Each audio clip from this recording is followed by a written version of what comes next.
Assalamualaikum warahmatullahi wabarakatuh. Jasad Nabi Daniel ditemukan pada saat pasukan muslim melakukan penaklukan kota Tustar, yakni salah satu kota di Persia dekat dengan Basrah. Setelah dimandikan dan disolatkan, jasad itu kemudian dikebumikan. Bersama jasad Nabi Daniel juga ditemukan beberapa barang berharga. Dalam literasi ahli kitab, Nabi Daniel hidup pada abad ke-6 sebelum Masehi, sekitar 5 abad sebelum masa Nabi Isa alaihi salam, dan sekitar 12 abad sebelum masa kenabian Muhammad sallallahu alaihi wasallam. Ketika ditemukan, jasad Nabi Daniel masih utuh. Sebagian ulama mengatakan Nabi Daniel memiliki 2 nubuat. Pertama, mengabarkan akan datangnya Al-Masih Isa bin Maryam. Dan kedua, nubuat tentang kemunculan baginda Nabi Muhammad sallallahu alaihi wasallam.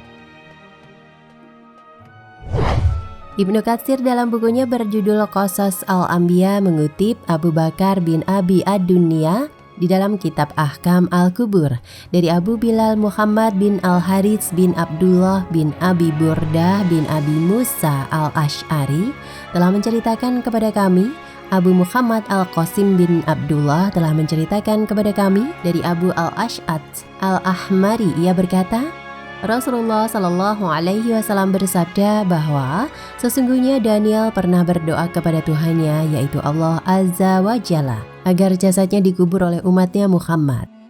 Ketika Abu Musa Al-Ash'ari berhasil menaklukkan kota Tustar, ia mendapatkan jenazahnya Daniel di dalam sebuah peti yang masih kelihatan urat-uratnya.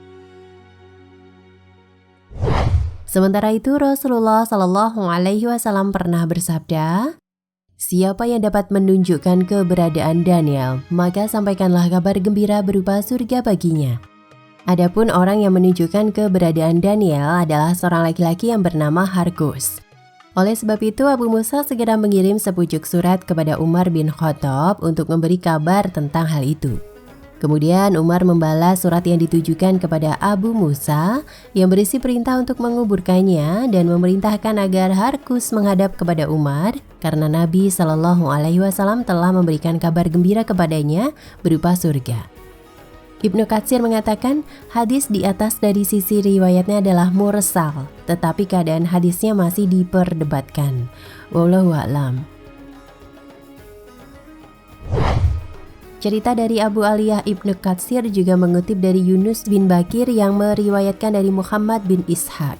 Abu Al-Aliyah menceritakan kepada Abu Khalid bin Dinar sebagai berikut, ketika kami menaklukkan kota Tustar, kami mendapati di antara kekayaan istana Hurmuzan sebuah tempat tidur yang di atasnya ada jenazah seorang laki-laki yang di atas kepalanya ada mushaf.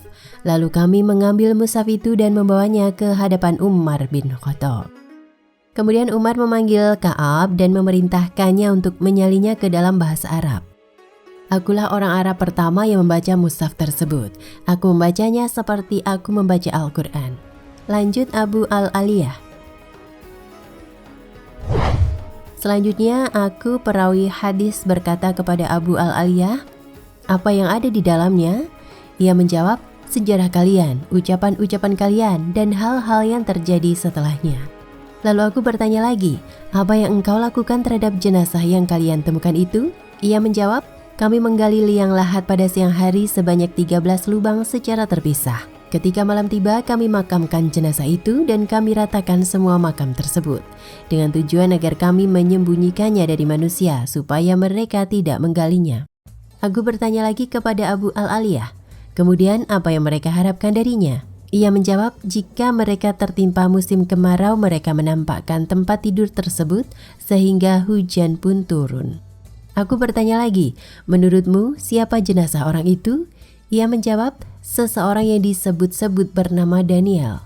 Aku bertanya lagi, sejak kapan kalian menemukan jenazah itu dalam keadaan wafat? Ia menjawab, sejak 300 tahun yang lalu. Aku bertanya lagi, apakah ada yang berubah pada dirinya? Ia menjawab, tidak ada, kecuali beberapa helai rambut dari bagian tengkuknya. Sesungguhnya jasad para nabi tidak hancur dilumat oleh tanah dan juga tidak dimakan oleh binatang buas. Ibnu Katsir menjelaskan sanad hadis ini sahih sampai kepada Abu Al-Aliyah. Akan tetapi jika tahun wafatnya tercatat dari 300 tahun, maka ia bukanlah seorang nabi, melainkan hanya seorang hamba yang soleh. Sebab antara masa Isa bin Maryam dan Rasulullah Shallallahu Alaihi Wasallam tidak ada seorang nabi pun, berdasarkan penjelasan yang ada di dalam hadis Sahih Bukhari. Sementara itu rentang waktu antara kedua nabi tersebut adalah 400 tahun. Ada yang mengatakan 600 tahun, dan ada juga yang mengatakan 620 tahun.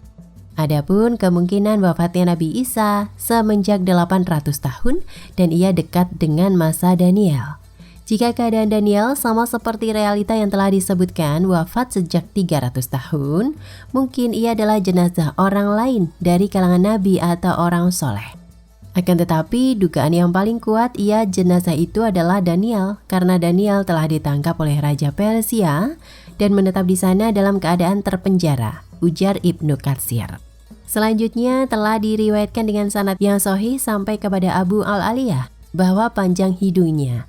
Jenazah yang ditemukan itu adalah 1 jengkal. Wallahu a'lam bishawab. Nah pemirsa Ensiklopedia Al-Fatih, sampai di sini perjumpaan kita kali ini. Semoga menginspirasi.